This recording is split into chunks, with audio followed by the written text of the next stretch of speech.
एक बार सबकी शक्ल तो देख लें, दर्शन कर लें। सुमित जी, सिद्धार्थ जी, श्रीकांत जी। दो सिद्धार्थ जी साथ साथ एक ही विंडो में बैठे हैं। बहुत बढ़िया, वेरी गुड। आप सबका बहुत बहुत स्वागत है। आइए। बिल्कुल है सिद्धार्थ सिडानी के लिए सिद्धार्थ की सुपर सेट।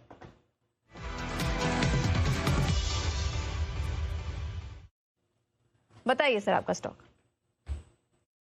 पहले तो अपडेट दे दूं पूजा, गुड आफ्टरनून पूजा, गुड आफ्टरनून अनिल जी। पहले तो अपडेट दे दूं, सोलर इंडस्ट्रीज मैंने खरीदारी की राय दी थी दिसंबर 25 में 18,300 के टारगेट के लिए, जो आ चुके हैं और गेन हुआ है 46% का।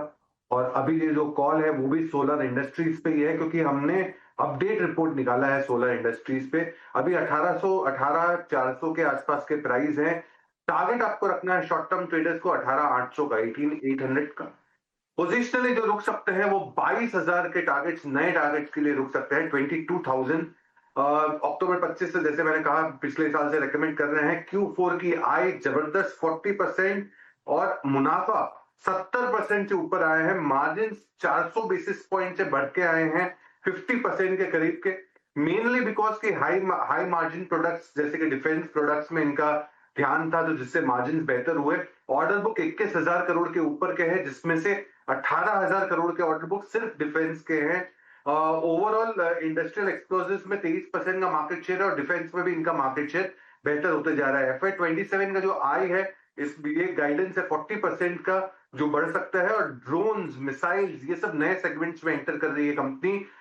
सोलर इंडस्ट्रीज एक्सप्लोजिव की कंपनी 18,800 के शॉर्ट टर्म ट्रेडर्स के लिए, 22,000 आने की उम्मीद है पोजिशनली 6 महीने के लिए। ठीक है, तो सोलार इंडस्ट्रीज 18,800, 22,000 के टारगेट अब यहाँ पर आ सकते हैं। पहले भी यहाँ पर जब आपको कॉल दी गई थी अच्छे रिटर्न्स यहाँ पर आए और अब यहाँ पर भी अब और बिल्कुल ये स्टॉक हमारे भी रिकमेंडेशन लिस्ट में रहा है। रिजल्ट के दिन से, रिजल्ट इसी समय आए थे दोपहर के दौरान, जिससे रिजल्ट आए थे उस समय तो सिद्धार्थ जी को याद भी होगा, चूंकि उसकी कवरेज लिस्ट में 16,700-800 के आसपास ही ट्रेड करा था। वहां से 1,500 रुपये नॉन स्टॉप बड़ा रिजल्ट देखते एक बार लगा भी था। ये रिजल्ट तो बहुत ही तोड़फोड़ है, ठीक वैसे ही लगा था जैसे कल लगा था मदरसन के। तो कई बार आजकल दोपहर में जो रिजल्ट्स आते हैं मार्केट आवर्स के दौरान, उसमें एक आपको शार्प इंसाइट चाहिए, तुरंत ही देख करके मार्जिन की किस तरह की पोजीशनिंग रही है, रेवेन्यू किस तरह का आया है, कौन सी चीज़ पे स्टॉक मूव करेगा। अगर वो आपको समझ में आ जाए तो फिर रिजल्ट पे बढ़िया पैसा बनता है। आपने कल मदरसन सुनी बनाया होगा, परसों हमने, नहीं मंडे को, मेरे ख्याल मंडे की बात ही है, फ्राइडे के, तब सोलर के रिजल्ट के बाद हमने कहा था बहुत तगड़े मार्जिन सारे पैमाने पे बहुत अच्छे आए थे।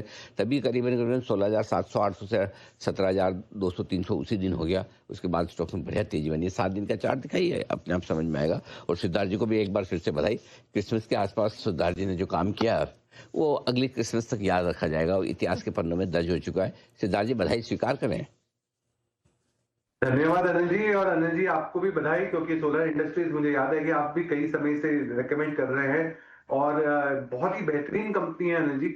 और आप बेहतरीन कंपनी को कभी कभी छूटता नहीं है आपके नजरों से, तो आपको भी बधाई अनिल जी।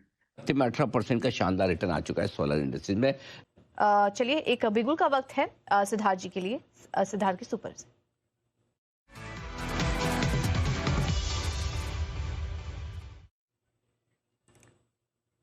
सिद्धार्थ जी बताइए आपका स्टॉक।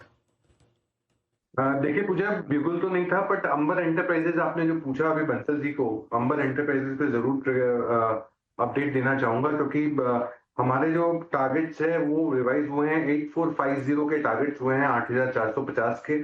और इसमें एक स्ट्रेंथ है, FY27 का जो गाइडेंस है वो भी स्ट्रॉन्ग दिख रहा है। ग्रोथ गाइडेंस आ रहा है 12 to 13% का। इलेक्ट्रॉनिक सेगमेंट अच्छा परफॉर्म कर रहे हैं और FY27 का केपेक्स भी है 1,800 से 2,000 करोड़ का। तो अंबर एंटरप्राइजेज 8,450 के पोजिशनल निवेश के रूप में आप टारगेट समझ सकते हैं अंबर एंटरप्राइजेज पे। ये अपडेट है और हमारे टारगेट्स रिवाइज हुए हैं। ओके, तो अंबर एंटरप्राइज पे आए, लेकिन पॉइंट नोटेड। खाली फर्क थोड़ा सा इसमें मैं एनालिसिस दे दूं अपना। सिद्धार्थ जी, वो अपोलॉजीज की जो बात करें उसके पीछे बिगुल की तौहीन कम है, वो आपके जर्मिनल यानी कि टीस ज्यादा है। बताएं सर, आपका बिगुल फिर समझ आए? जी, बिगुल तो जितनी बार सुने उतनी बार कम है। चलिए, सिद्धार्थ जी के लिए बिगुल सुपर सिड।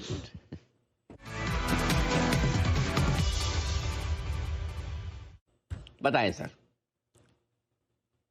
अरे वो जर्मनी वाली बात तो मंगला जी जवाब दे देंगे, मेरे 50% पार्टनर। और कॉल की बात रही तो खरीदारी की राय है एस्ट्रल लिमिटेड पे। एस्ट्रल लिमिटेड जो खरीदना है आपको शॉर्ट टर्म ट्रेडर्स के लिए 1510 का टारगेट है, 1510 का, और पोजिशनली 1800 रुपए का टारगेट हो सकता है। ये 6 से 8 महीने के टारगेट से 44,000 करोड़ का मार्केट कैप वाली कंपनी जो हम कवर कर रहे हैं फरवरी 21 से, विद डिस्क्लेमर। Q4 के EBITDA 26% का ग्रोथ देखा गया है। पाइप्स का जो वॉल्यूम ग्रोथ है, क्योंकि पाइप सेगमेंट में कंपनी, वो 24% से ग्रो हुआ है। YOY स्ट्रॉन्ग ग्रोथ देखा गया है। ये ओवरऑल जो सेगमेंट है, थर्ड लार्जेस्ट पाइपिंग कंपनी है ये। FY27 का जो गाइडेंस है प्लास्टिक पाइप्स का वॉल्यूम्स का, वो 10 से 15% का है कंपनी द्वारा। और बाथवेयर एंड पेंट बिजनेस में भी स्ट्रॉन्ग ग्रोथ दिख रहा है 25% का। हाउसिंग बिजनेस, रेनोवेशंस और भी जो है, इससे बहुत स्ट्रॉन्ग ग्रोथ मिल रही है एस्ट्रल लिमिटेड को। केपेक्स है 300 करोड़ का, और साथ ही साथ हम मानते हैं कि 18% आय CAGR से ग्रो हो सकती है astral limited. Short term traders जो एकदम कुछ दिन के लिए आए हैं, 1510 का टारगेट, और पोजिशनली जो रुक सकते हैं 3 से 6 महीने, इनके लिए 18। ओके, ये है आपके लिए राय इस वक्त आती हुई, बहुत ही बढ़िया एक्शन में इस वक्त फंडामेंटल राय ली जाए एक बार सिद्धार्थ जी से, सेडानी साहब से, और टेक्निकल राय हमें श्रीकांत जी देंगे। सिद्धार्थ जी पहले आप बताएं, कैसे देख रहे हैं, क्या उम्मीद की जाए कि वर्स्ट इज बिहाइंड, क्या अभी वक्त है? देखिए, मुझे तो लगता है कि एनर्जी अभी भी वेट करना चाहिए, वक्त है, क्योंकि ओवरऑल पर्सपेक्टिव से QSR स्पेस में है तो अच्छा, बट ये जो अभी जो माहौल हुआ है, कैश शॉर्टेजेस और भी जो कंजम्पशन पे जो रोक लगी है, यहाँ पे थोड़ा सा ब्रेक्स लग सकते हैं। तो मैं अभी भी कहूंगा कि वेट एंड वॉच कर, एक आध देख ले और उसके बाद इस एक्शन लेना चाहिए। तो अभी के लिए मैं वेट एंड वॉच की ही सलाह दूंगी।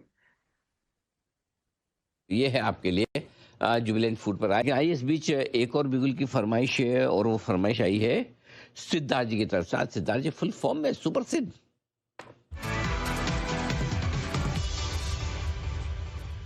सिद्धार्थ जी बताएं सर।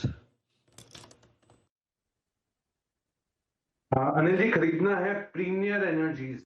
प्रीमियर एनर्जीज जो फोटोवोल्टिक सेल्स, सोलर पैनल्स पे है, इस पे खरीदारी की राय है।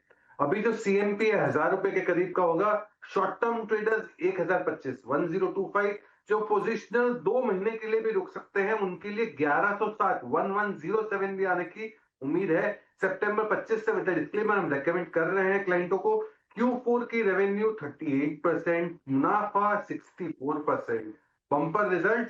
ऑर्डर बुक 14,000 करोड़ के आसपास के, जो करीबन करीबन 9.4 गीगावाट की पावर प्रोड्यूस कर सकते हैं। ओवरऑल कैपेसिटी 11.1 गीगावाट की है, और 11.1 गीगावाट की है। ओवरऑल इंडस्ट्री का जो मार्केट शेयर है 11% का है, सेकंड बिगेस्ट आफ्टर वारी एनर्जीज। कमिश्निंग कर रहे हैं 400 गीगावाट का सोलर सेल का प्लांट। FY27 में जो केपेक्स है वो करीबन 5,000 करोड़ के आसपास के केपेक्स है, और 26% मुनाफा CAGR से ग्रो हो सकता है प्रीमियर एनर्जीज का। शॉर्ट टर्म ट्रेडर्स 1025 लेके चले, जो पोजिशनली 1-2 महीने रुक सकते हैं, वो 1107। ठीक है, तो ये है राय प्रीमियर एनर्जीज पर 1025 1107 की लेवल्स के लिए। चलिए एक के बाद एक्शन में आ भी रहे हैं। सिद्धार्थ जी, आपकी कोई फेवरेट है फार्मा पिक? सेडानी साहब।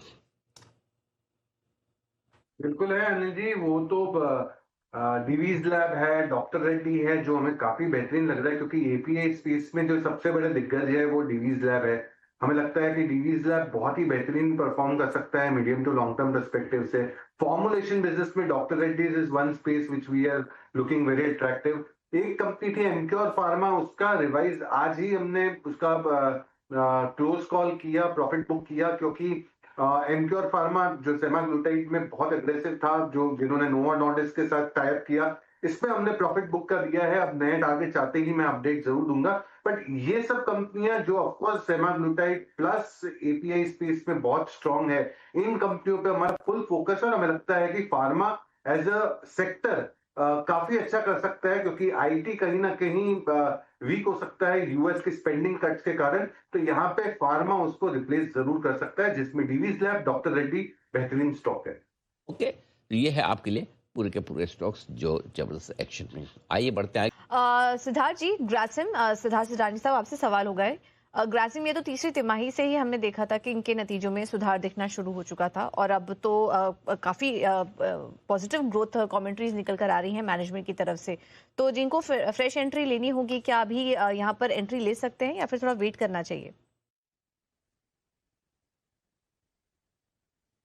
देखिए, मेरे हिसाब से तो ठीक ठाक स्टॉक है। हालांकि हमारा इस पे कोई टारगेट या वो नहीं है, बट मुझे लगता है कि ओवरऑल मार्केट शेयर इनके इंप्रूव होंगे ऑल सेगमेंट्स में, स्पेशली पेंट्स में 10% का मार्केट शेयर क्रॉस हो चुका है, जो काफी स्ट्रांग है और काफी बड़ा कंपटीशन बिरला ओपस दे रहा है एशियन पेंट्स को। तो मेरा मानना है कि ये स्पेस और भी ग्रो होगा और मार्केट शेयर में गेन देखने मिलेगा। तो मैं तो पॉजिटिव हूँ स्टॉक पे। हालांकि हमारे इस पे अभी कोई एक्टिव टारगेट्स नहीं है, तो मैं टारगेट नहीं दे पा रहा हूँ, बट स्टॉक अच्छा है, तो इस पे आप होल्ड जरूर रख सकते हैं। ओके, पे कुछ कहना चाहते हैं सर, बताइए। देखिए पूजा, एचयूएल पे कल मैंने डेली डोज में भी इसको स्टॉक को रखा था एफएमसीजी समूह में, और सबसे बड़ी चीज है वॉल्यूम ग्रोथ काफी स्ट्रांग दिखा है।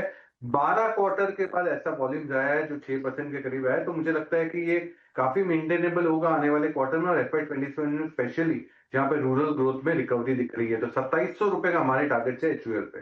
बिल्कुल, एचयूएल पे 2700 के टारगेट्स तो बन रहे हैं, लेकिन आईटीसी के नंबर्स के आने के बाद हम देख रहे हैं, देखिए प्रेशर बन तो रहा है एफएमसीजी स्टॉक्स में। अन्य एचयूएल भी नीचे आ चुका है, नेस्ले भी तेजी से नीचे आया हुआ है। सुदीप जी, शरण जी, सुमित जी, मंगला साहब, जय ठक्कर साहब और श्रीकांत चौहान साहब, आप सबका बहुत बहुत शुक्रिया आज हमारा साथ देने के लिए। आइए इस शो में मुझे और पूजा को इजाजत दीजिए। कल सुबह आप सबसे होगी फिर मुलाकात। नमस्कार।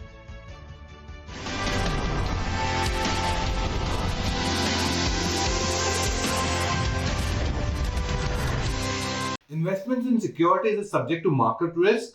Read all the related documents carefully before investing. This data is from our research report coverage.